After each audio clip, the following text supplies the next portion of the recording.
എനിക്ക് 2 വർഷം കൂടി സിനിമ ചെയ്യണം.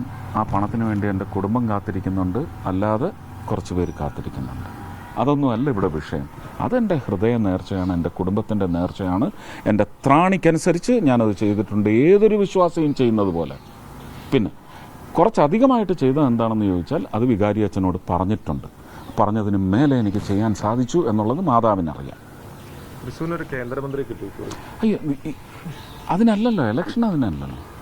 നിങ്ങൾ ആദ്യം നിങ്ങളുടെ ജനപ്രതിനിധി ആക്കൂ ടെക്നിക്കലായിട്ട്, ബാക്കി പിന്നെ പാർട്ടിയല്ലേ തീരുമാനിക്കുന്നത്. അവിടെ 400-ന് മേലെ ആൾക്കാർ വരുന്നതിനകത്തുനിന്ന് ഞാനുണ്ടോ എന്നുള്ളത് അവർ തീരുമാനിക്കട്ടെ. ആകെ 73 പേർക്കാണ് സാധ്യത, അത് മനസ്സിലാക്കണം. അതൊക്കെ എൻ്റെ ഭരണം, എൻ്റെ പാർട്ടിയുടെ ഭരണം വരുമ്പോൾ അവർ യോഗ്യമായി തീരുമാനിച്ചോളും.